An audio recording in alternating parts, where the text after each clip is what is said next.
while it's important to think about how people work, we always have to remember why they work and give that sense of here's what you're making, here's what you're creating, here's that ownership culture that we want to have.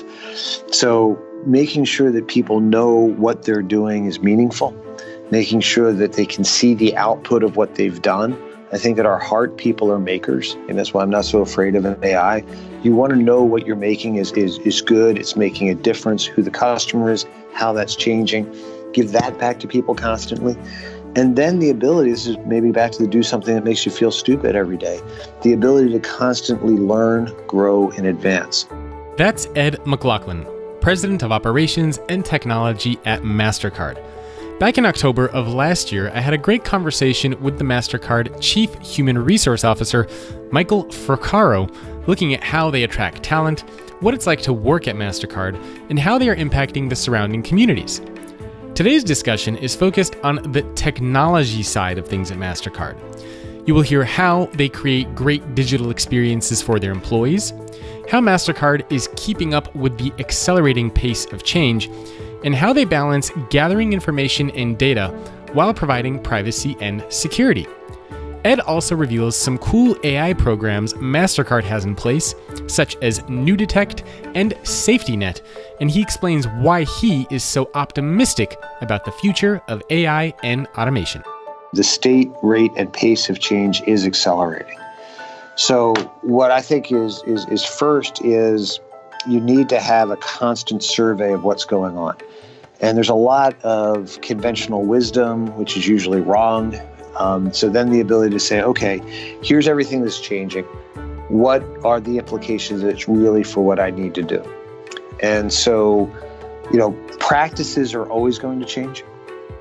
You'll always have new technology capabilities. There will always be advances around that. What I try to start with is what are the principles? Because I think a lot of times organizations are faced with change, feel like they need to be something else. And that's wrong. I think you win in a time of constant change by always being more of who you are, perhaps who you should be. This is Jacob Morgan, best-selling author, speaker, and futurist. Welcome to the Future of Work podcast, where every week I speak with C-level executives, business leaders, and authors to explore how the workplace is changing and what the future of work is going to look like. The goal of this show is to give you the insights, the ideas, and the inspiration to help future-proof your career and your organization. If you want to get access to more content, such as podcast transcriptions and information on working with me or having me keynote your next event, you can visit my website at thefutureorganization.com. If you want to take your education even further by getting access to courses that explore these themes in more depth, then check out futureofworkuniversity.com. Also, if you get a few seconds, please rate and review the podcast on iTunes or whatever your preferred channel is. It really helps the show, and I personally appreciate it, since the podcast does take quite a bit of effort to produce. In case you're interested in sponsoring the podcast or working with me, my email is jacob@thefutureorganization.com. Hello, everyone. Welcome to another episode of the Future of Work podcast. My guest today is Ed McLaughlin, President of Operations and Technology at Mastercard. Ed, thank you for joining me. Hey, Jacob. Great to talk to you. So I was just mentioning before we hit the record button that I had your Chief Human Resource Officer as a podcast guest a little while ago. And we talked about a lot of different things from the human perspective and the HR perspective. So I'm really excited to talk to you more about the technology side of things. But before we jump into that, why don't you give people a little bit of background information about you? So how did you get to be the President of Operations and Tech, and what does a day look like for you? Oh, well, that is it's kind of a long journey. It always is. One of the things I love to start with is when I left university, I went straight into programming because I thought I could have a challenging and rewarding career and not have to talk to people. And this sort of thing you say as a young man, and obviously things turn out quite differently because you learn people really are how everything happens and what technology is all about. And so most of my early career was actually in technology startup. Was fortunate enough to participate in 3 companies. We had 1 IPO in there, and all of which made it. And when I talk with folks about that, one of the things I know, which is frequently said, people enjoy saying, is, celebrate failure. And I've never quite understood that. I think you don't fear failure, but you rage against it. I think the whole point is by focusing on what you need to do, you can continually advance what's there and you don't fail, you learn, you regroup, and you keep moving forward. So I think the startup background really helped me. From there, I had a company which I sold to a large processor, which is my first time working that side of it. We did a lot of acquisitions. And then when Mastercard was getting ready to change from being a bank-owned association about 13 years ago, they were looking to bring in leaders who had spent a lot of time in technology, who had run independent companies, and I was able to join the management team then, and been working with Mastercard ever since. I was fortunate enough to take a few roles at Mastercard, actually, through our transformation from being the bank-owned association doing credit card payments to what we are today. So I was part of forming our original products group, and then ran actually the global franchise for a while. Spent quite a few years doing what we called emerging or digital payments, and really what is the next generation of payments and capabilities. And then about 3 years ago came in to run the operations and technology organization. And what does a typical day look like for you? I don't think there is a typical day, like most people. A few things for that. One of the things that I found is extraordinarily helpful is I try to get time in the office early. So I'll always come in, clear the queue. It also works like office hours. So anyone who needs to reach me knows they can get a hold of me then. And you have to be there for all the people you're responsible for. After that, I spend most of my day, ironically enough, talking to people, right? And helping guide, understand what we're doing. Always try to get that feedback from customers. The other thing which is really important to me, this is a rule I've kind of held to. I always tell my folks, try to do something every day that makes you feel stupid, because I think that's the heart of learning. And it's very easy, no matter what you do. I'm sure with what you do, Jacob, you can be quite accomplished in what you're doing. So you're not pushing yourself. And it's that moment where you're not as good as you are in what you normally do that you're learning and you're stretching. So I do that a lot. And then what's a recent example, by the way? What's a recent thing that you did that made you feel stupid? I got obsessed with natural language processing, and you start learning that, how do you create a parsable syntax for your organization and actually extend it out. Now you got me going. If you think about how Turing was trying to determine whether or not mathematics were complete, if you could prove it, and ended up with the universal computing machine, or computers as we refer to them. I was doing the same thing. If you wanted to create the universal answer machine, what would it have to look like? And how could I get any question in the organization answered perfectly? And it got you thinking about data sets and how we talk about things. So it's a way of taking something that I was just interested in, how you apply artificial intelligence to natural language processing, and then was able to bring it back to sort of problems I'm trying to solve every day. Very cool. Yeah, the other thing, and you want to say, is I also spend a lot of time traveling. Mastercard is an extraordinarily global company. We do business in about 210 countries and regulatory districts and things like that. Over 65% of the folks who work for me are outside of the United States. So I think the more tools we have that allow us to connect, the greater need it is to collaborate. So I spend a lot of time also just going out, making sure I'm getting that direct interaction with the people I work with.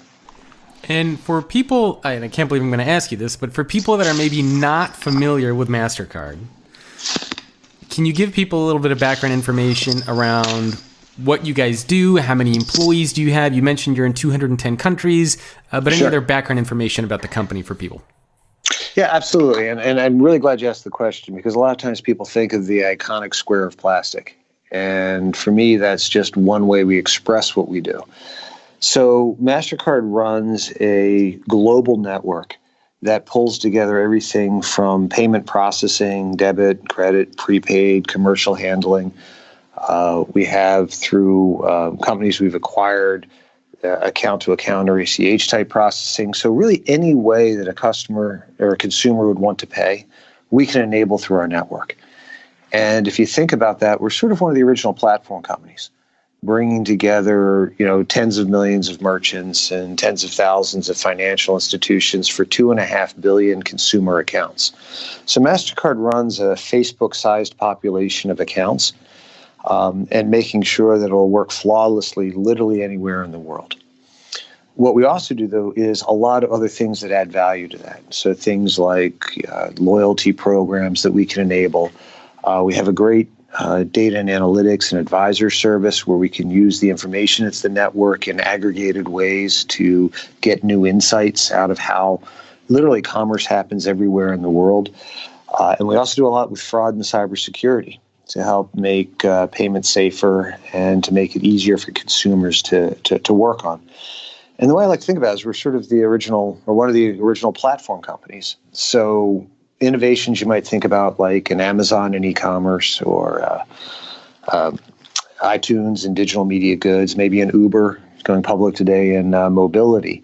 All of those innovations and transformations are in some ways based or incorporated capabilities we provide. The ability to change the way consumers interact or do commerce pulled through the Mastercard network. How many employees do you have at Mastercard? So right now we're north of 15,000 employees spread around the world, and it really matches our customer footprint. So probably, speaking for the operations and technology organization, I'm not sure all of Mastercard, actually about 65% of us are outside of the U.S. Wow, yeah, definitely a global company. You mentioned something that I thought was pretty interesting, and that is that you spend most of your time either traveling or meeting with people, which is interesting because you are in charge of operations and technology. And I think when most people think of technologists, people that are responsible for operations, they think of people who are, coding or sitting in large IT farms wearing white lab coats.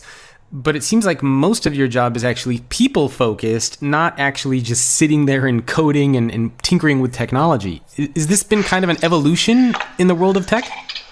Well, I think technology has always been people at its heart.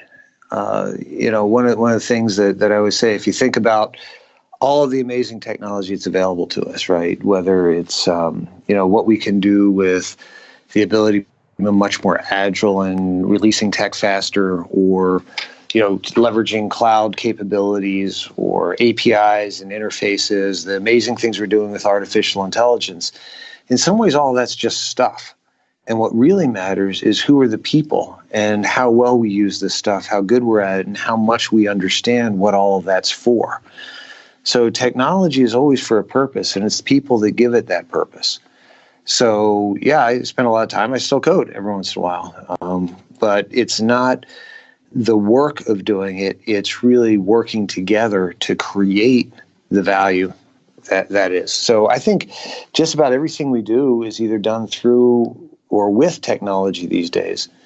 And so it's just really how we make things, how humans work together. I love that that kind of messaging, that positive spin on using AI with humans, because as you know, pretty much anytime you read a research report or turn on the news, there's a lot of doom and gloom. I mean, it's everywhere, right? AI is going to take over jobs, jobs apocalypse. And I've talked about this many times on the podcast.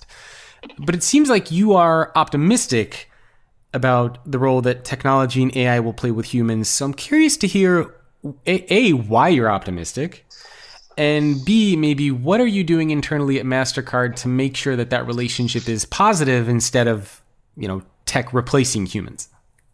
Yeah, I'm profoundly optimistic on this one, and for a lot of reasons. And I think most of the more apocalyptic views of AI, I think best thing to do is actually become a practitioner and understand what it is, where it is, and how it's doing. So a few things for that.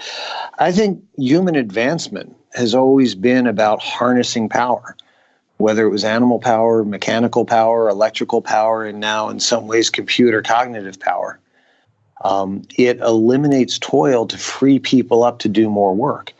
So when I hear talk of, a jobless future, I just think there's just a lack of imagination.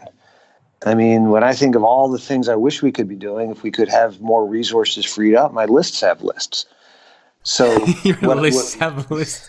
Yeah, well, think about that. Think about how much we could do. And so really, I've sorted it into three buckets when we think about it here for Mastercard. And one of which is there are things which are just toil, right? You do it, and therefore, if you've done it, you have to do it again. It doesn't advance. It doesn't really create value. And all of those things you would want to offload, just like you'd use mechanical power, so you could move more, weight or whatever that would be. So a lot of those things you want to use for automation to free people up to do what people do, which is create work. And so I think, one, using as much AI as possible to make things more efficient is just profoundly helpful. But that leads to two other categories. The second category we talk about a lot, and probably where we're seeing the most value these days, is sort of human-machine interaction. So how you can couple what AI is great at, being able to make predictions, be able to understanding, matching large data sets with the insights and capabilities that people have. So one great example is we want to make sure anywhere in the world you use your Mastercard, it's an awesome experience will work. Well, that's a lot of data flowing through the system. So one of the things we call it AI Ops, AI is for our operation, is we can now model exactly what we think is going to happen. And then if something deviates from that, all the AI can tell you something weird just happened. But what it then means is the human experts can immediately say, hey, is this merchant having a problem? Is this part of the network flapping a little bit and we need to go after it? So it's that combination of this harnessed cognitive power or modeling power that gives you really cheap prediction with then being able to invoke human expertise and insights to act on it and take advantage of it. And that's where we see a lot of things advancing. So what might be an example of where AI inside of Mastercard might flag something weird? Well, I'll give you a great example. And it's this. Actually, I'll do this in that third category, which is there's also things you can do now by harnessing AI that you could never do before, simply because humans wouldn't be capable of it. And that's where you really see new value being generated. So when people talk about AI replacing jobs, it's like thinking of a car as a horseless carriage, right? I think you don't really understand what it can do and how we can harness it and how it can change and advance things.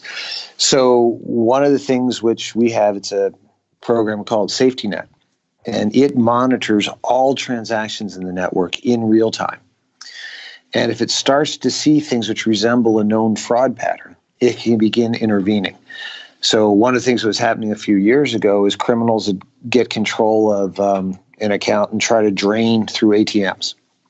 Really odd surge that was hard to pick up in the network. We built models that were able to see it, and we could intervene and stop it before they could actually exfiltrate the funds, before the money could leave the system. And last year was about $6 billion in fraud we were able to stop before it happened. Well, that benefits everyone. But that's something you could only do with these type of systems. Yeah, that's pretty neat. And actually, you won the Forbes CIO Innovation Award for SafetyNet, didn't you? Well, I was proud to represent the team and accept the award on their behalf. But yeah, and that gets back to the point you made earlier, right? All of that, you can say, well, the AI is doing it. Well, it's the people who use the tools to make that value. It was the expertise of the folks who understood how to do the modeling, what the data sets look like, how to create it, how to put it into practice, and how to constantly monitor it to make sure it's working. So is it the AI that's doing it, or is it all the brilliant engineers who created the AI who are responsible for it? And I think it's the engineers who created it. It was just a tool they happened to use. Yeah, very true. And I read in that same article that talked about SafetyNet, you mentioned that at Mastercard you get 200 fraud attempts per minute. Yeah. So just so people can understand why AI is so important, because if you didn't have AI, I mean, how are you going to monitor 200 frauds per minute? Well, I think that's what you see, and this is why just thinking of it as a tool. So as things begin to scale, it really goes beyond things you could do anyway with human acts, human endeavor, even if you wanted to. And that's why, and I'll go back to the framework I was talking about, I absolutely want to eliminate all the toil. to free all of our people up to do things which create value.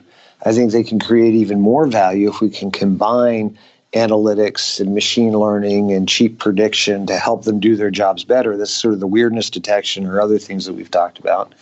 And then we have this whole ability with blocking these fraud attacks, identifying who's, a bot coming in, stopping fraud before a page could even go out to a human operator, creating that new value around it also. So you really see it across the board. In fact, another example that I love, we have a capability called NuDetect, but in a world where a lot of personal information, unfortunately, has already been breached, how do you really tell who you are online? And so it's an AI that can constantly observe your behaviors, how you type, how you hold your mobile device, with the altimeter, how tall you are. It takes hundreds of different inputs and can assemble a profile which is actually modeled to your behavior. It would be impossible for someone to steal, impossible for someone to recreate. That's pretty crazy. You said it looks at your height? Well, sure. Well, notice how high you hold your phone. So whether you're sitting down or standing up or things like that. So it sees basically it takes all sorts of signals and can combine them to create a unique sort of digital signature. So then the next time you want to do something, if the signature is still the same, I don't have to bother you with all sorts of sign-in protocols or passwords or other things of that nature. I can get much more prediction. Yes, this is you, much more certainty simply by observing your behavior. And far better than, asking you questions like, what was your high school locker combination that you probably don't remember anyway. So it's this idea of harnessing new technology to solve problems in a different way. So therefore, we can be even more secure, but also a lot more convenient for everyone who's using it. And it's through the application of things like AI technology. What about the people who are out there that say, this Ed guy, he's nuts. We're going to have lots of jobs eliminated because that's what all the data and the research reports are saying. I see daily, for example, on Facebook, even today actually on Facebook, somebody put up a little video of a robot in a hotel that was walking around and, was giving people directions and instructions. And it was kind of like this robotic security guard. And immediately the comments in that post were, this is going to replace all the employees in a hotel. And then when it comes to autonomous cars, everyone says, this is going to replace all the drivers. And when it comes to customer service and AI, everyone says, customer service agents are dead. And so there's this big fear that pretty much anywhere you see a piece of AI and anywhere you see a robot, that just means that every human in that space is gone. So how do you talk to people about that who believe that autonomous cars will replace every driver, robots in hotels will replace all of the attendants who are there? Well, I think the nature of work is always changing. And when you spend all your time in technology, you learn that, right? I would say most of the skills I had when I left university are now completely archaic. If I see a system I'm still qualified to run, I get worried, right? Because we're constantly knowing that things change and refresh your skills. Now, the cycles are faster, right? A lot of the things where the change would happen across generations are probably going to happen within generation. But that's where I get back to there's always so much more that we can do. And if you offload certain elements of hotel service, it creates better and different opportunities to serve. An ATM, an automated teller machine, was supposed to say you don't need bank branches anymore. Well, I think if you walk around New York, there's a whole lot of bank branches still around here. So I think it, like I said, it's a way of eliminating certain toil, increasing service. It'll change the nature of work, but in certainly my career in the technology field, that's changing all the time. So I think it does become one much more of recruiting the best people, learning as a skill, and constantly not holding on to the way things used to be done, but making sure we're constantly finding new and better ways to use all the capability and talents that people have. When the unions tried to hold on to the Kohler as a job on a diesel train, I don't think they were helping anyone.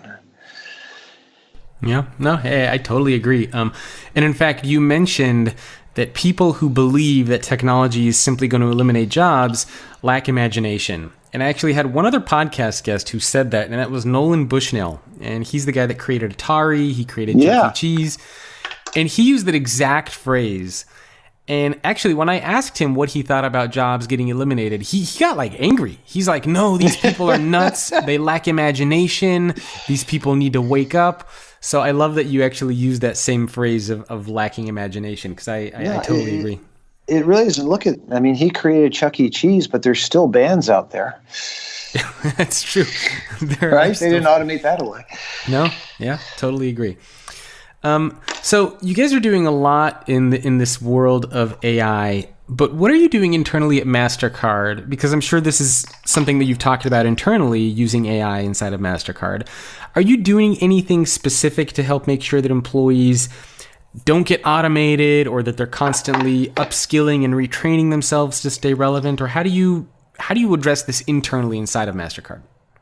Yeah, I'm really glad that you're putting it that way, because I think, like anything which is, I guess, emergent, there's way too much focus on AI and what's the implication of AI. And you have to take a step back and say, well, what's happening with work and how we work together?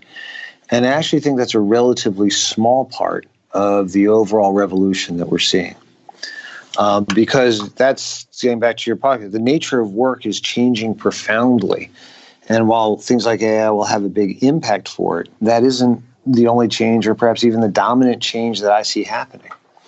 So one of the things that we think about a lot is the employee's workbench now, if you will, really is the digital tools that we use. It's how we connect, it's how we collaborate, it's how we create. And so we did a pretty substantial change in Mastercard a few years ago, where we pulled together all of the employee tech, all the employee-facing tech, and have now even begun incorporating the physical environments they're in and saying, what's the employee's digital experience? How can we make sure everyone best to work, or wherever they were, anywhere in the world, and work together effectively? And as you think about how that nature of work has changed, giving people the right tools in the right place and having it work together perfectly, that, I think, is an essential challenge.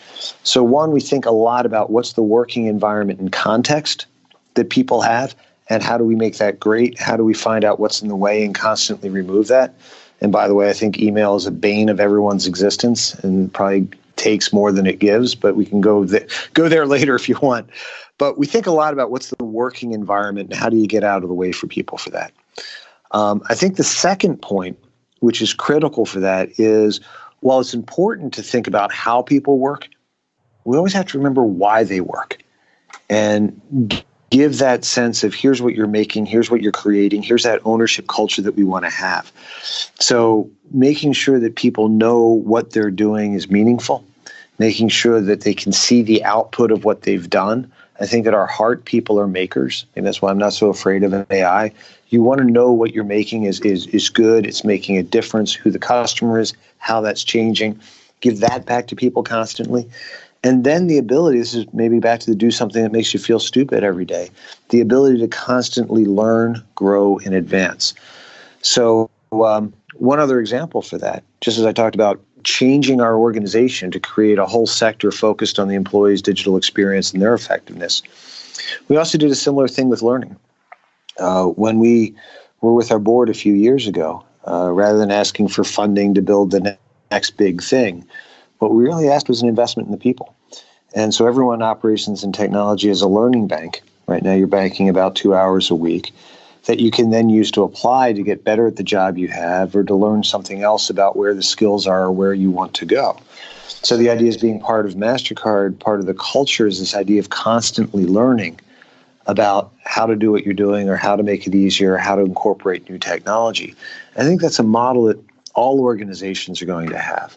You know, the idea that you get a 4-year certification and a crippling debt and then can use that for the rest of a 40-year career, it's never been true in technology, and I think it's becoming less true in all sorts of other disciplines.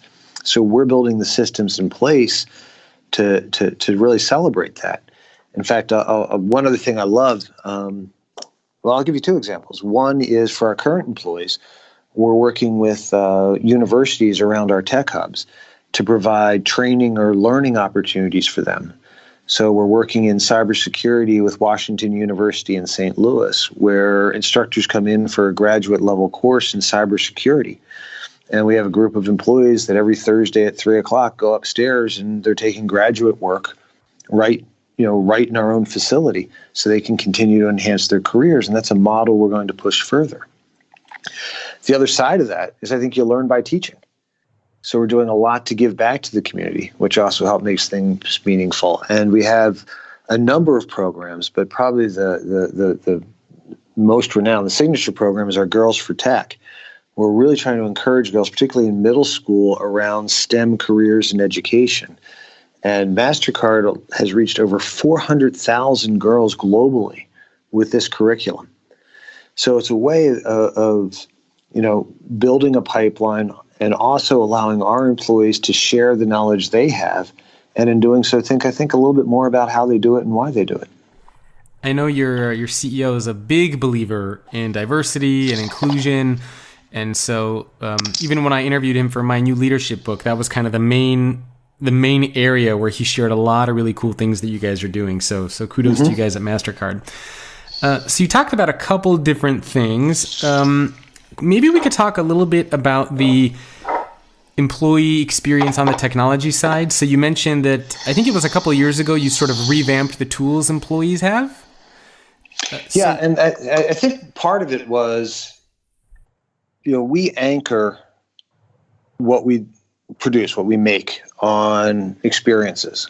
And there's experiences we think about for all of us as end consumers, right? What are the apps when you use your Mastercard? Does it work flawlessly? What are the other things you wished it would do? All of those type of things. And that leads to the work we did for things like Apple Pay and other things, which are innovations that we participated in, we're profoundly proud of. We think a lot about our customers' experience. What is it like working with Mastercard? As again, I said, we're a platform business. So if you're a merchant or a bank or wants to work with Mastercard to advance what you're trying to do, how compelling, how easy is it for you to do that? And we really added as a third and peer pillar to that, the employee experience. Because the easier it is for our employees to do their work, the more that we can get things out of their way to create that value, the better the customer experience, the better the consumer experience that we can deliver. And I think before, a lot of times, and still in many organizations, employee tools are considered a cost. And we try to change the thinking from saying, how do I minimize the cost of licensing software, to say, how much is a little bit more productivity worth on our payroll? And so if you take the mindset of not tools as cost center, but employees as your greatest asset, and certainly one of the most expensive assets you have, how do you do everything possible to make them more effective? So using that lens, we then went back and said, and look, it's a journey and we're still working on it, but how do people collaborate? How do you connect with who you need to connect to? How can you use the tools that you need to get your job done? And what are the things that people didn't have that they may need? What are the things they had that were too hard to use? And you start changing policies around that. We found out it wasn't investing in the tool, it was investing in helping people learn how to use it better. That made a big difference. There were certain policies that we had done that weren't really adding a lot of value on the security side and were making everyone nuts, that you could scale back a little bit. How often do you refresh the equipment you give people so that they're not fighting it? It's enabling them for what they want to do. So it really was taking this whole employee experience. And this is something we're seeing getting much more currency, which I think it should, really throughout the industry. Because as I said earlier, how we do our work now is through technology. And I don't think perhaps we've had as much of a focus as how do you make it all work together? How do you make it seamless? And how do you think of it more as these are ways you enable productivity, not costs you have to bear? What were some of those technology changes or enhancements that you made? You don't need to give like specific vendor names if you don't want, but maybe you could give us a picture of what was it like before versus what was it like after you made those changes? Well, I think you had a lot of different tools that weren't, for example, mobile accessible. while you had an employee workforce that was mobilizing rapidly. And, getting the right security postures and procedures and solving for that so you can get access to what you need to get access to anywhere. Moving things in sync. We had moved to open plan office spaces, which meant people were more mobile, which was great, but we hadn't upgraded the Wi-Fi to handle the load of what was there. So it became frustrating because they thought, Skype and other things were dodgy when actually it was a networking issue. So really understanding, seeing that, and thinking all of that through. Streamlining the number of tools. You want to get really good at a few things because you can support it, because it makes it easier for people to switch around their jobs. So when you say, well, why do we have two things which pretty much does the same thing? And the answer is because we haven't found a third one yet. It's really not the right way to think about it. So building a cohesiveness of the set of things we work on, so people who want to move from one team to another team can do it easily. The people supporting it can build additional expertise. And that, I think, helps build community, commonality, and culture. So a lot of those things. Introducing much heavier use of video conferencing. So as people, we can interact more with each other more easily. As we've moved to more of an open plan, the ability to reserve rooms instantly and easily. So, when you do need to huddle or collaborate or things like that, it's available to you. So it is one of those things where you constantly look at and get feedback from what people are trying to do, find out what's in the way, and keep streamlining and improving that. So you mentioned you said towards a mostly open floor plan. So did you guys have a lot of cubicles before and you've recently kind of torn them down? Maybe you could talk a little bit about the changes you made to your space. Sure. And physical location is essential. And let me talk about it in a number of ways. One of which is it's essential saying, where do you operate? So we shifted to what we call a tech hub model. And again, speaking for the technology organization, where we wanted to have a set of scaled centers. So one, it's easier for those learning opportunities that we've talked about. Two, it gives people great ways that they can move between teams to learn different parts of Mastercard and the technologies we have. Career advancement, because you have larger sites that people can work out. So really investing in that, and then mapping them around the world. So we have main center in St. Louis, in New York, in Dublin, now in London, in Pune and Vadodara in India. We have one we've just opened in Sydney. So it gives us this great catchment areas, rich university base, great places for people to work that we can attract top talent into. So one is just thinking about the place before you even get to the space. Then the question is, how do you want people to work together? And even before you get to the cubes, what we did is we said it's a neighborhooding concept where you don't organize around the organization, right? And I think, a lot of times you used to see that sales is over there and, tech support's over there and engineering's over the horizon. Well, that really doesn't work if you want to have a truly agile environment, a reactive environment.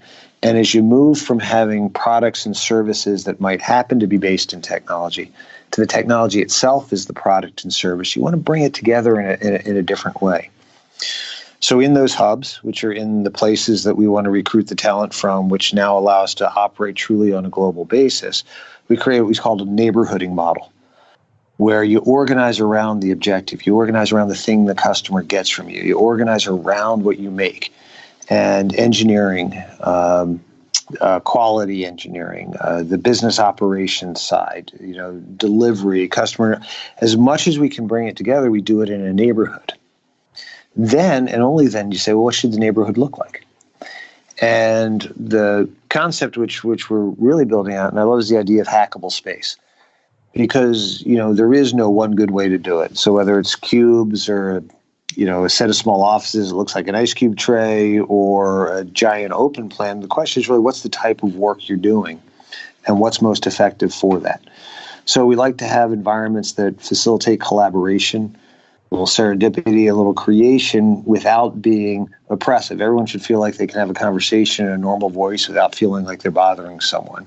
Everyone should be able to collaborate and move and feel better about it. And that's something that we want the teams themselves to determine. What's the best working environment for that? So across our different facilities, we have a set of floor plans now. We continue to cycle and tweak and upgrade that. But I think what's most important is no matter how big your company, you work on a team. You want the team to have a place, and you want to feel like everyone you're working with is right there with you for that commonality of action. But, and this is essential particularly for Mastercard, you're connected to everyone in the world equally. So there's no implied hierarchy by location either. So what we like is having the teams together and then having teams in multiple locations working on the same thing, because that actually emulates how we serve our customers. One quick element on that one too, because a lot of this is theory, and I think too much at times we just do through, it becomes dominant narrative or what's fashionable, and you've got to make it data-based. So one of the great things is one of our leaders in operations and technology just got her PhD, and she studied how do you do agile development across multiple locations, because there wasn't a lot of really good literature or research on that. And that's what we found, is you can actually be very effective across locations as long as you're not splitting core teams. And so we use that analysis of actually our own information to really help optimize how we're locating what people do and where they do it. And that leads to what the physical space is for. I can tell you one other thing that we did learn. Yeah, this please. May be a coding and engineering thing. I think you want people to come into the office. I think the reason a WeWorks exists is people want to go somewhere to work and to be together. So you try to create that space. But I think there was a fashion for a while of no one had a location. It was just all free range. And what we found, particularly for engineers, is they hate that, right? They want to show up, they're coding, they're in seats all day. So an early experiment where nobody had a permanent location, we had someone who ended up going to a state fair or something, and they won a large banana. I'm not making this up, a giant stuffed banana that they would leave in their chair of where they wanted to sit anytime they left it. And nobody ever messed with the banana because the person was clearly crazy. But that was how they were able to That's genius. get their space. That guy should be promoted, or that lady should be promoted immediately. Yeah, and so that's what I like now, literally in the office. We have an office here in the Flatiron that I'm joining you from. And I can see people's pictures of their kids on their desk. And they have a place for their toothbrush when they, get back from lunch and things like that. But we've tried to keep the office dynamic. So as the size of teams change, as objectives change, we shift where people are in the location, but you always have your place. And I think that's really important. Does this mean that you guys as a company, do you have flexible work programs where people can work from anywhere, or is it kind of mandatory everyone has to show up to the office? No, and I what we want to do is be objective-based. All right, we have, incredible talent that works remotely. And I wanted to make it more that wherever you are, we can make you as effective as possible. We also have a lot of great flexibility, and I think it's really helpful for people to balance their true obligations in their life with what we're doing here. But what you want to make sure it doesn't tip into is people come to meet with their coworkers and collaborators only when it's absolutely necessary. I'd like to make it the other way around, where everyone wants to be here, but if for whatever reason you can't, then you can still be effective. So I think it is important. I think we need, and I think the WeWorks phenomena has certainly demonstrated to us that people need to convene, they need to collaborate, they need to be together. We see those teams being more effective. So you can use a lot of tools to give people the flexibility they want. But I do think a sense of place is very, very important. Yeah, and I suppose it goes back to this idea of creating a place where people actually want to show up. Because if you just had gray cubicles with brown walls and said, everyone, you have to show up to work, I'm not sure how much more productive or collaborative employees would be, because they would not like the space. Right. But if you create this environment that's beautiful, that's nice, that caters towards different ways of working, then, of course, employees are going to say, I don't need a WeWork. I got a beautiful space that I can go to. Yeah, I think that's exactly right. And I think we are so much more impacted by our environments than we've given it credit for in the past. And I do think if you want people to be creative, if you want them to be collaborative, if you want, beautiful things to come out of what you're doing, you need to create an environment that fosters that. And I do believe, as humans, we want to work together. We organize ourselves in groups. It's how you can do more than what you can do individually. is by who you collaborate with. And that strength comes through the team, the diversity that Ajay was talking about. It's diversity on all dimensions, and it's including diversity of skills. When I talk about an engineering team, I always like to use the example, it's like a band, right?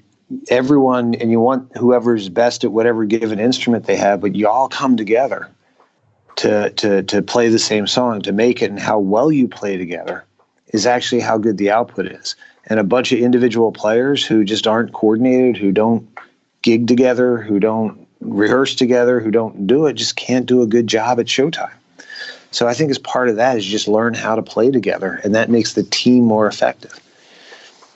Yeah, couldn't agree more. I wanted to jump back to something you mentioned earlier around technology and basically ask you what your thoughts are on privacy and security. Because you mentioned this idea that the phone could know how high you hold the phone, and there's a lot of data that we can start to collect about customers and prospective customers and employees. How do you balance the information and the data that you collect with privacy and security and, kind of the creepy factor? Yeah, and I don't think there's a balance. I think this is an absolute. And for everything we do, we fully recognize that we are simply stewards of a consumer's information for them. So even the example I gave you of how we can get that signature, that can never be tied back to you. There's no giant honeypot of information. It's actually held and comes only off of your device. And what we do is we use those signals to be able to verify this is the same signal I got before, not that it's you. So it's adding certainty into the processing, but it's not identifying you. And so we are a huge advocate and adherence to the highest standards of privacy we see around the world, because that is what consumers deserve, and that is great business for us. So Mastercard has never used personally identifiable information to target people for something specific. So, that becomes part of culture and ethos for the whole organization, is the respect for consumers' information and their privacy. And that's always been foundational for what we do. That includes security, where people entrust us with access to financial accounts and things of that nature. So we see privacy and security as really twin values that are the foundation of the brand, of the promise we make to everyone who works with us. First thought, not an afterthought, in any decision we make is it secure, and is it respecting the privacy of the information of the people who are working who are working with or who we're working for. And I just think that's incredibly important. Now, using that information in an aggregated way can lead to incredible things to prevent fraud from happening, because we can look broadly at those patterns. We can use it. We did a great thing. I love this. We were working with several cities. Baltimore is one of them, where we were combining crime statistics with what we see as commerce flows. And we could actually generate a business case for public safety to demonstrate, as crime was reduced, here's the type of businesses and the nature of businesses that were there. When it surges, here's how the hours of opening change. Here's the mix that happens on that. Here's the drop in value. Here's the closing of businesses for it. So there's an incredible richness in the information, and we do a lot of great things with that. But as I said, only in the aggregate, because the privacy and respecting that privacy is, a foundational value for what we're doing. When you think of all the different technologies that are out there in the world, are there certain technologies that you're paying attention to more than others? And are there other technologies that you think are maybe a little bit overhyped, or we're just a little bit too early with? Yeah, so a set of technologies that are out there. And I think technologies getting overhyped is what we do as a technology industry, right? I think there's always great enthusiasm. I think usually there's a little disillusionment, and then you start to see the value that you knew was there all along. So what I try to do is stay below the hype cycle, but really look at what is and how do you advance the state of art that's out there. So a few things I would say, and I stay away from a lot of the hype, I'll call it, around AI, but the things that we can do to make our network profoundly better, the fraud tools we've put in place, the toil we can eliminate, we're seeing huge value from that. And I don't know if optimist you called me. I think I'm a true enthusiast for that because I can see the value that we're getting. And again, it's not the extrapolation to where it could be, but what we can do today to make that better. So we're seeing a lot happening on that side. I am extraordinarily happy with the things we're seeing through like Internet of Things. The ability to say every device is a smart device, can be a connected device, can use that to transform. So you think about your car, what we're doing with wearables, your mobile, game systems, all of the, as we replatform our lives into connected devices, the ways we can use that to make things more convenient, to make things better, to make things more secure, I just think is a fantastic opportunity for us. 5G is a great example of something I think which is both overhyped and will be profoundly useful. So I don't think, the ability to download massive amounts of data quickly, that's sort of that horseless carriage thing I was talking about. Yeah, that'll be better. What I see is the elimination of latency. One of our folks always says, instant is getting faster. And I think that will lead to much better experiences and new things that we could do that we couldn't do before as we massively accelerate the quality and speed of the connectivity we can have to all of those edge devices that are out there. What we're doing with cloud computing, the ability, like I said, if AI gives you cheap prediction, the ability to have not only more elastic compute, but the ability to distribute work into availability zones or centers around the world to have a better and more resilient network. So those are all things we're tremendously enthusiastic about. I think there's a next set of things which I'd put more in the applied research space. Quantum is a great example for that. So we've done a lot of work around if, potential, it's called Shor's algorithm, potential uses of quantum computing could make certain problems we use for security easier to solve. This is the whole RSA security, if you're familiar with that. What is quantum computing for people that have never heard about that before? I don't know if it's easy to explain. At a highly simplified level, it's a different way of approaching computing problems. Computers today, electronic computers, are based on a binary system, bits of ones and zeros that you then use to do arithmetic against. So one of the ways we do security is having really, really hard problems. And if the problem's so hard that unless you know the answer, you couldn't afford all the compute power, or there wouldn't even be enough to solve it, that's how we do it. So most of the keys we use for encryption are based on that. If you know the answer, it's an easy problem to solve. If you don't know the answer, it's a ridiculously expensive problem to solve. Quantum computing just takes a different basis for that. Rather than the binary ones and zeros, called a superposition, you have a huge range of options that could be solved for simultaneously, which means for certain classes of problems that couldn't be solved easily before, they could be solved much more easily in that environment, taking advantage of the quantum effect rather than the binary effect. So what that really just means is things that used to be hard to do might become really easy.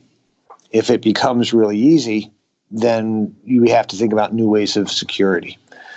So in anticipation of that possibly happening, we're looking at different ways of securing transactions. So there's an example of, it's not pure research these days, it's much more applied research, but you have to think ahead of the implications of things that haven't happened yet.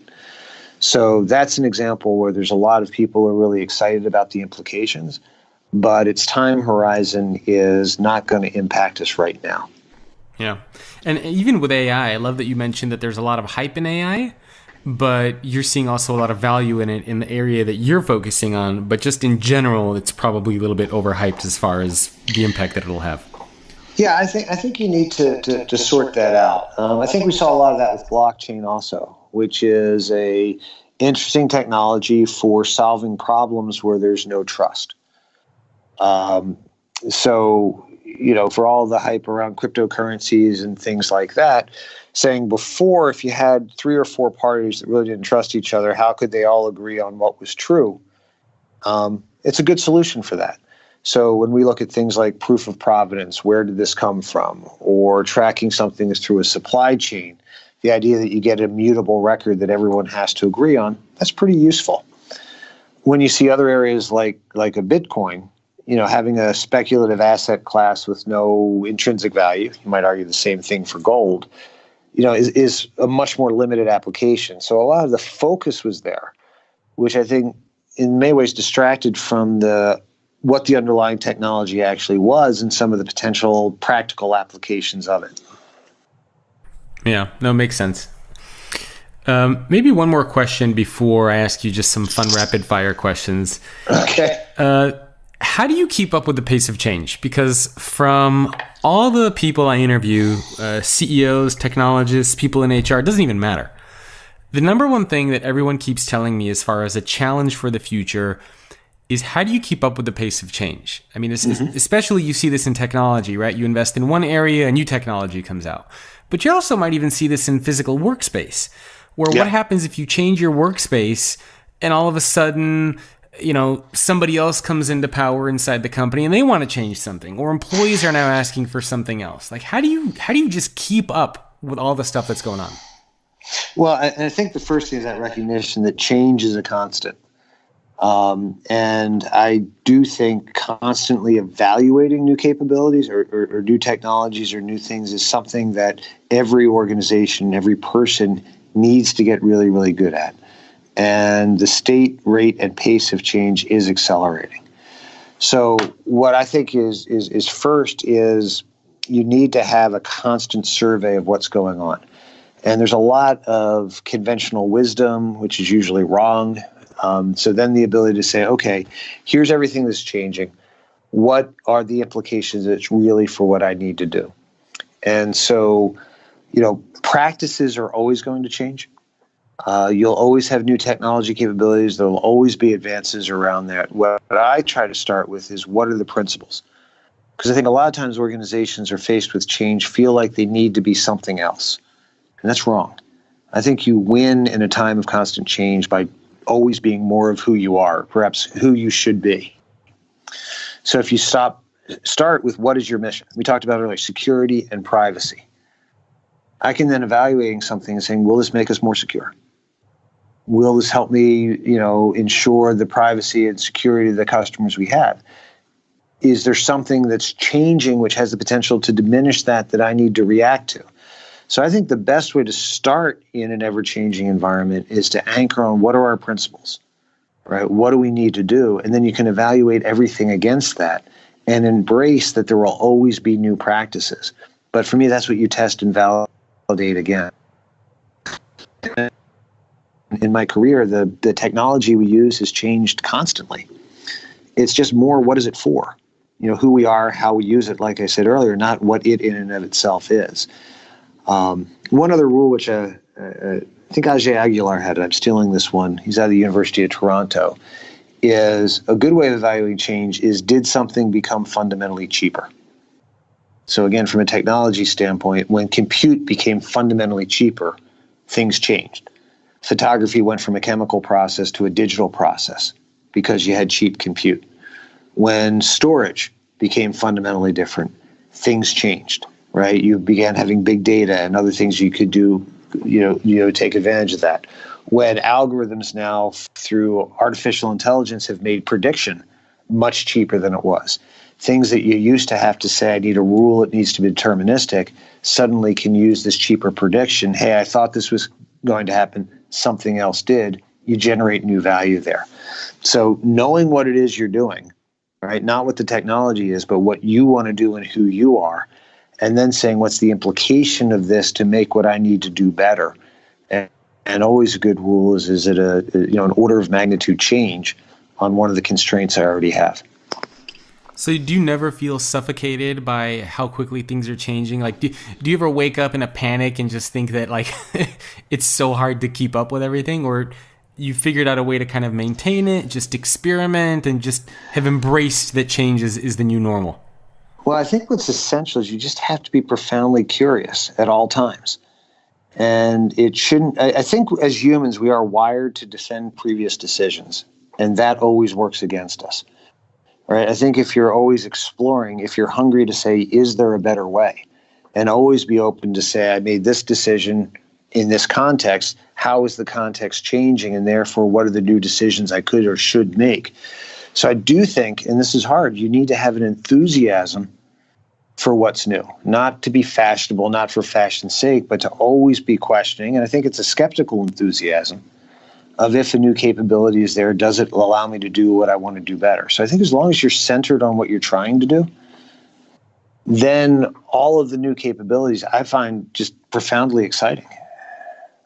Yeah, I guess it's just a different way to look at things, just kind of a different mindset that you need to have. Yeah, and I do think curiosity at a personal and at an organizational level is essential. Yeah, I couldn't agree more. Okay, so we just have a couple minutes, so just some quick rapid fire questions for you before we end the podcast. Starting off with, what has been your greatest business failure? Greatest business failure.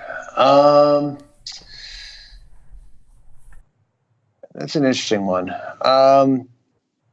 So I guess the filing for an IPO in April of 2000 probably wasn't wise. So I got to watch the entire internet crumble underneath me. We recovered from that. So I think I had some real timing issues on that one. But again, when we talk about failure or celebrating failure, I think what you need to do is just keep reloading. I like it. What's your most embarrassing moment? Hopefully not this podcast. No, it's definitely not this podcast. This was great.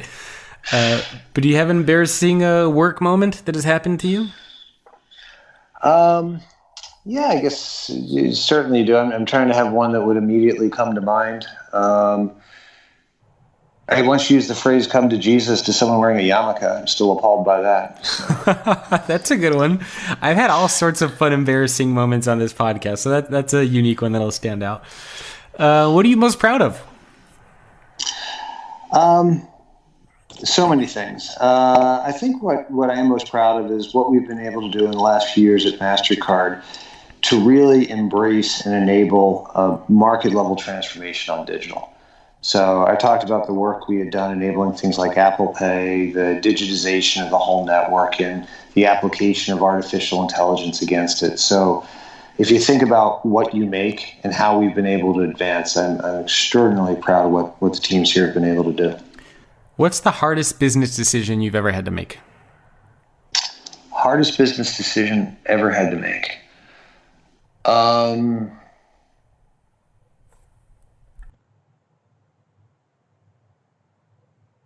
It didn't seem hard at the time, but I guess starting a company. You have a very hard one. Yeah, you have what you're doing. You're doing well, you're accomplished it, but just saying, you know what, I'm going to go out, I'm going to take a blank sheet of paper, and I'm going to make something from scratch. And it's much more audacious than you realize when you get into it. Oh, yeah. What's your favorite business or non-business book?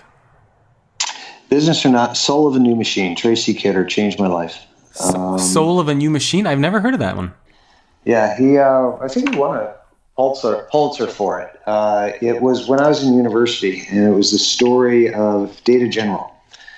And it was just this epic tale of human endeavor. I'll read anything Tracy Kidder ever wrote, and it was basically what it took for them to build a new computer system. And it caught so much of what was changing at the time.